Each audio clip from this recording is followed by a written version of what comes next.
Magandang gabi, aking batang manonood. Ngayon sa inyong mga YouTube receiver ay ipapakita ang solusyon sa pananakit ng tuhod, ang kasukasuan ng tuhod, na kilala rin sa siyentipikong komunidad. Kaya mga kaibigan, ngayon ay tatalakayin natin ang mga pinakakaraniwang lokalisasyon ng pananakit sa kasukasuan ng tuhod. Kung sumasakit sa panloob na bahagi ng kasukasuan ng tuhod, sa bandang panlabas na bahagi, harapan. Magsimula tayo sa panloob na bahagi ng kasukasuan ng tuhod. Ito ang karaniwan. Baka umabot tayo sa likod o hindi. Ang sakit ay nararamdaman dito, sa bahaging ito. Kung sobrang sira na ang meniscus at napunit ang mga ligament, hindi na natin ito isinasama dahil namamaga at namamanas na ang lahat at biglaan at matinding trauma ito. Hindi muna natin pinapansin iyon. Ang mahalaga sa atin ngayon ay ang talamak na sakit sa tuhod, kung saan maaaring may mga talamak na pinsala, kaunting sira sa meniscus, may bahagyang punit sa mga ligament. Lahat ng iyon ay pasok. Pero masakit pa rin kapag matagal kang naglakad. Madalas lumalala ang sakit pagkatapos nito. Pagkatapos maglakad, sumasakit ito sandali, pero wala namang sakit sa umaga. Walang sakit o malaking pamamaga kapag nagpapahinga. Para ito sa inyo, makinig. Kung hindi, hindi ito bagay sa inyo. Kaya patayin na ninyo ito. Makinig ng mabuti ang mga natira ngayon. Ngayon, ito ang panloob na bahagi ng kasukasuan ng tuhod. Dito, kadalasan ang mga sakit ay konektado sa sobrang pag-igting ng mga kalamnan sa likurang bahagi ng hita. Semitidinoso, semimembranoso. Ito ang mga panloob na kalamnan ng hita, mga adduktor, pati na rin ang kanilang mga litid, at ang sartorius na kalamnan. At kasabay nito, ang mga litid na mga kalamnan na ito ay laging nakaunat, palaging namamaga. Ang lugar ng pagkakabit, pati ang periosteum ay maaring mamaga ng kaunti doon. At lahat ng ito ay nagsisimulang sumakit. Ano ang nagpapasimula ng sakit na ito? Ang unang pagsusuri na dapat ninyong gawin na yon upang malaman kung ang tuhod ninyo ang may kasalanan o kung kayo lang, ay inabuso ninyo ito sa ganitong paraan. Sobrang grabe na, kaya talagang kailangan na nitong sumakit. Kaya, panuuri ninyo. Ganito ang unang pagsusuri.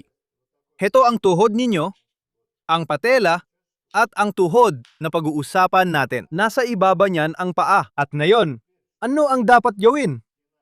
Dingding, lumapit kayo sa dingding, humarap kayo sa dingding. Ilagay ang mga kamay sa dingding. Ganito, parang sisimulan kayong kapkapan. Ganitong posisyon ang gawin. Para sa iba, pamilyar na, para sa iba, ngayon lang. Pero huwag kayong matakot sa posisyong ito. Wala namang nakakatakot. Sinusubukan lang natin ang inyong kasukasuan sa tuhod. At ngayon, ano ang gagawin? Sumandal gamit ang mga kamay at ang gagawin ninyo ay iatras ang isang paa. Kung saan kayo komportable, isa pa ay nasa harap. Nakaturo ang daliri ng paa pasulong hanggat kaya. At ang gagawin ninyo, nakaharap kayo, ganito.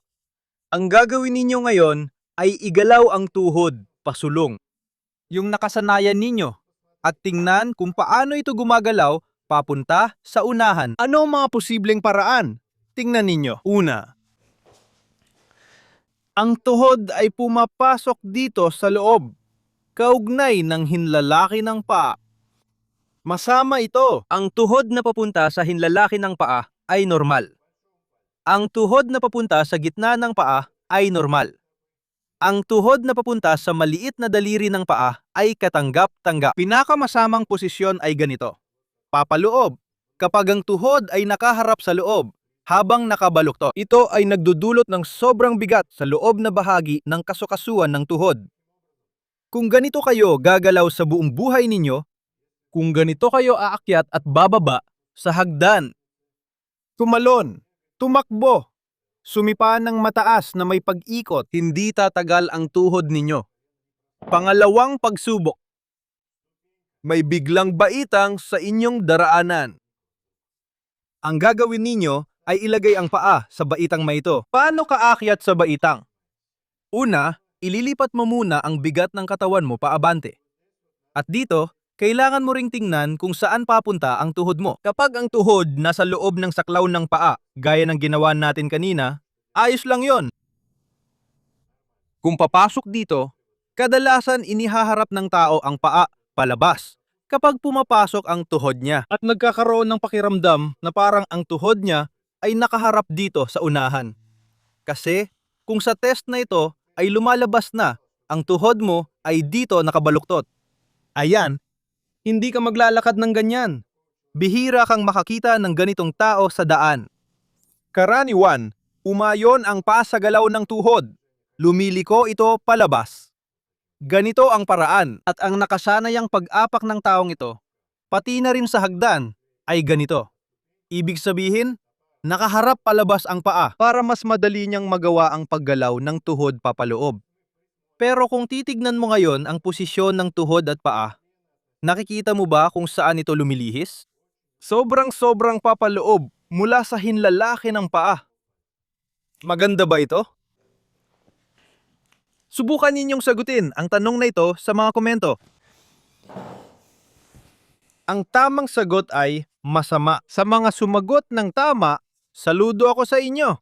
Mga kaibigan, tingnan ninyo kung bakit ganito ang nangyayari. Anong masama dito?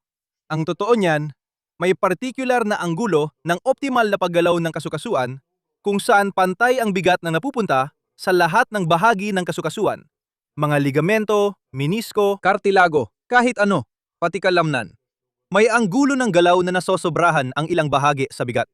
Kita ninyo, nagkakaroon ng sobrang hila sa mga ligament. Heto, ang tendon. Ibig sabihin, ito ay pinsala para sa kasukasuan. Kung paulit-ulit na nangyayari ang pinsalang ito, nagkakaroon ng malalang pinsala sa kasukasuan. Pinsala sa ilang partikular na bahagi ng kasukasuan ng tuhod. Isa pang pansusuri.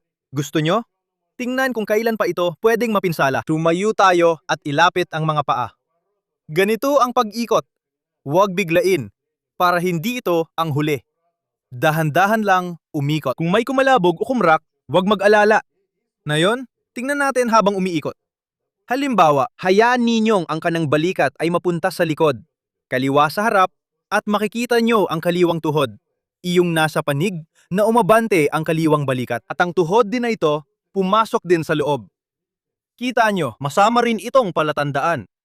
Ang sentro ng bigat, kung lumipat ito habang umiikot kayo sa isang paa, papasok sa loob, at sa kabilang paa naman, palabas. Hindi ito maganda. Kung nanatiling matatag ang tuhod habang umiikot, ayos lang lahat. Walang masama. Mga kaibigan, natalakay natin ang mga sanhi ng pananakit sa panloob na bahagi ng kasukasuan ng tuhod. Ano ang gusto nyong sunod? Gusto nyo bang ipakita ko agad ang mga dapat gawin para maiwasan ang sakit? O gusto nyo pa ng ibang bahagi naman? Sige, tara. Diretso na tayo kung ano ang dapat gawin para sa loob na bahagi muna. Tapos, baka mamaya, mapag-usapan din natin ang iba pang bahagi. Mga dahilan kung bakit nangyayari ito. Kung bakit nagkakaroon ng ganitong anyo ang paa. Hughes X. Parang letra X. Geometria, kung sinong nakakaalala, dun may letrang X. X, Y, ayan, kita nyo? At ganun din ang naging hugis ng mga binti. Ayan. Matematika, lumalabas. Deformasyon. Bakit ito nangyayari? Bakit gustong pumunta ng paa sa ganitong posisyon? Ang totoo, iniisip mong ikaw ang kumukontrol sa iyong galaw. Nagbibigay ng utos ang utak at otomatikong sumusunod ang katawan. At sa iyong imahinasyon, kaya mong gawin ang mga galaw na nangangailangan ng masalimuot na koordinasyon. Pero ang totoo, may mga partikular na kalamnan na huling gumana mga 15 taon na ang nakalipas noong klase ng pisikal na edukasyon. Mula noon, halimbawa, parang nakalimutan na ang gitnang gluteal na kalamnan. Dahan-dahan itong na-atrophy. Bahagyang napalitan ang kalamnan nito ng taba. Bahagya ring napalitan ng nag-uugnay na tissue. At hindi na nito nagagampanan ang tungkulin nito. Ano ang ginagawa nito? Kapag nakatayo tayo sa isang paa, sinusuportahan nito ang balakang. Pero kapag hindi ito gumagana, bumababa ang balakang natin ng ganito. Hindi na ito nananatiling matatag. Kasama rin ng gluteal na kalamnan, nagbibigay ito ng katatagan sa tuhod kapag gumagalaw. Dapat may balanse dito sa pagitan ng mga kalamnan na nagtutulak ng tuhod papaloob, papunta rito, at ng mga kalamnan na nagpapatatag nito sa ganitong direksyon. Alin-alin ang mga kalamnan na ito? Ang mga pangunahing kalamnan, gitnang gluteus, malaking gluteus. Ano pa? Sapat na muna sa inyo ang dalawa. Doon muna kayo magsimula. Ito siya. Nakikita niyo ang kasukasuan ng tuhod? Napakakomplikado ng ating anatomiya. Ito ang patela. Madalas nakonektado ang pananakit sa harap ng tuhod sa ganito, na ang patilya ay halos dumidikit na sa artikular na ibabaw ng butong hita. Lumiit ang distansya sa pagitan nila. Kailan ito nangyayari? Yan na ang sakit. Kita nyo kung paano ako napunta sa pananakit sa harap ng tuhod. Hindi halata, di ba? Nangyayari ito kapag humihina at umiikli ang harapang bahagi ng hita, ang quadriceps na kalamnan, at ang patela ay nawawalan ng galaw. Kaya mga kaibigan, balik tayo sa gitnang gluteal na kalamnan ng puwip. Ang unang ehersisyo na kailangan para mawala ang sakit na ito na konektado sa pananakit ng tuhod dito sa loob. Una, gomang banda. Abot kaya na ngayon para sa lahat. Ganito ang itsura, parang singsing. Ayan, nababatak. Hindi kailangan ng masyadong matigas. Umupo ka sa upuan. Gomang banda. Ikakabit mo. Dito may dalawang pagpipilian. Pwedeng sa itaas ng tuhod, pwedeng sa ibaba ng tuhod. Yan ay depende na sa inyo, kumbaga, sa inyong sariling kagustuhan. Mga gusto ninyo, walang huhusga sa inyo kung sa itaas o ibaba ng tuhod ninyo ikakabit ang garter. Umupo kayo sa harap ng hapagkainan o kaya habang naglalaro ng chess, baraha, nanonood ng telebisyon o nakikinig ng radyo, kung ano ang mas gusto ninyo. Ibig sabihin, maganda itong gawin habang may ibang ginagawa, habang abala sa iba, sa mga biyahe, halimbawa, sa tren o sa metro, halimbawa. Mga biyahe sa eroplano, lahat ng yan ay maaari ninyong gawin sa mga sandaling yon. Halimbawa, sa bus. 1, 2, 3. Simulan na ang mga ehersisyong ito. Ano ang nangyayari sa ganitong paraan? Nagkakaroon kayo ng tiyak na pagkarga. Sabay na umiigting ang gitna at malaking kalamnan sa puwit. Ngayon, tingnan ninyo. Ang paa habang nag-ehersisyo ay maaaring magkaroon ng 3 posisyon. Una, ang paa ay nakatayo lang, kagaya ng normal na pagtayo natin sa lupa, sa ating inang kalikasan na nagbibigay sa atin ng lakas. Ganito rin ang posisyon kapag nag-ehersisyo. Ngayon, iangat nyo ang sarili nyo sa mga daliri ng paa. Sa mga daliri ng paa, itinaas ang sakong. Ayan, at sa ganitong paraan, din gumalaw kayo. 15 hanggang 20 ulit. Depende sa goma. Pero pumili kayo ng tamang klase ng goma, kaya ninyong gawin ng mga 15 beses. Pangatlo, ilagay ang sakong ng ganito. Sakong ang kalalabasan, sumasayad sa sahig, maingat. At sa ganitong paraan, gawin din ng 15 hanggang 20 ulit. Magpahinga sa pagitan kung may napapagod. Kung napapagod, ibig sabihin gumagana ito. Pero ganon, huwag masyadong magpakapagod. Hindi ito ang huling beses na gagawin ninyo. At hindi kailangan tapusin agad. Kailangang maibalik ang lahat ng ito. Pero hindi kailangan gawin ng sabay-sabay. Ito ang unang ehersisyo, kaya sa buong araw ng trabaho ninyo. Gagawin ninyo lahat ito. Pangalawa, nakatayo. Kung talagang seryoso kang gustong gawin ang lahat ng ito para sa paggaling, nakatayo. Tingnan mo. Tingnan mo. Mas maganda kung may masasandalan ka, pwedeng sa pader, pwede ring sa isang kaibigan na medyo pandak. At ganito, sa gilid, gagawin mo rin ang galaw ng paa. Pero tuwid na ang paa. Parang katulad ng nauna. Pero ibang-iba na, di ba? Ayan, ibig sabihin, ikaw, halimbawa, katrabaho mo sa trabaho, magkasama kayo. Sabihin na nating ganon. Ayan, nagpapahinga kayo sa yosi break at sabay kayong nag-ehersisyo kasama siya. Nangyayari rin yan. Kaya ito ulit, ang gitnang gluteal na kalamnan. Ngayon, nagkaroon tayo ng sitwasyon na umaapak ka sa isang baitang, ganito, di ba? At yung tuhod mo pumapasok sa loob. Ano ang dapat gawin dito? Ayan, kinuha mo ulit yung elastic band mo, ganito rin. Pinagdugtong, tumayo ka ulit sa isang baitang. At gawin mo ulit yung pareho. Gawin mo na ito gamit ang isang paa lang. Kung hindi talaga gumagalaw, walang saklaw ng galaw. Anong gagawin mo? Tumayo ka dito, medyo sa gilid. Dagdagan mo ng kaunting saklaw ng galaw. Ayan, ibig sabihin, pwede mong palitan ang posisyon ng paa mo sa medyo hindi karaniwan. Hindi katulad ng akala nyo sa hagdan. Ganito ang gagawin natin. Pagkatapos, gawin din sa dulo ng paa at sakong. Sa nakapirming pwesto, iunat at hawakan sa isang paa, tapos sa kabila. Ulitin lang pareho. Malinaw na ba ngayon? Pagkatapos, alisin ang goma. Ganito. Itutuloy. Ano ang susunod na gagawin natin? Ito ay para sa A ulit. Ngayon, obserbahan natin. Sa simula, kapag umaakyat ka sa hagdan, kung ang nakasanayan mong posisyon ay nasa loob ng tuhod, sinasadya mong gawin ang hatiin ang iyong hakbang sa mga bahagi ayon sa mga baitang. Tingnan mo, unang galaw.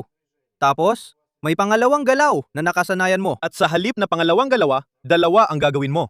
Itong tuhod na ito, papasok dito sa loob, isa, dalawa. Ibig sabihin, una mong titingnan. Isa, dalawa. At pagkatapos ay gagawin mo na ang tatlo. Dati ay isa, dalawa. Di ba? Tatlo. Ngayon, isa, dalawa, tatlo. Dalawa, tatlo, apat.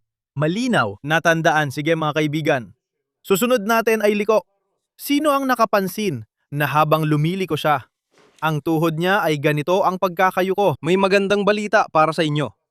Ano ang dapat gawin para hindi ito mabaluktot? Panuurin ninyo. Habang lumiliko at gumagalaw tayo, pumapasok ang tuhod natin sa loob. Ibig sabihin, kulang tayo ng paggalaw sa parteng yon. Sa unang ersisyo, kailangan nating pilitin itong gumalaw ng iba para hindi umikot. Isang paraan ay kung iiwan natin itong nakabaluktot, muli, gagawin natin ang galaw palabas dito. At titingnan natin kung paano ito mangyayari.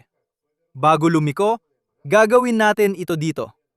Oo, pwede mong bahagyang baluktutin ng tuhod para mas madali. Pero mapapansin mong kulang pa rin ang pag-ikot. Kaya napipilitan kang gumalaw papaloob. Ang pangalawang paraan ay ituwid ang tuhod. Pinatigas mo ang kalamnan, saka ka lang iikot, at hindi na ito makakagalaw papaloob. Pangalawang paraan, kung mahirap ikordinahin ang sarili mong katawan. Kumuha tayo ng foam roller dito, ilalagay ang paa na ito, itutukod sa dulo ng daliri. Ilalagay ang tuhod, ididiin, at magsisimula tayong umikot. Umikot. At dito, kita nyo, umiikot tayo palayo sa pader. Kung ang tuhod nyo ay papasok, itong bagay na to ay mahuhulog. Ito ang magsisilbing indikasyon kung tama ang ginagawa nyong ersisyo. O mga kaibigan, nakikita ko ang mga mata nyong puno ng pasasalamat. Namumugto at nakatingin sa akin.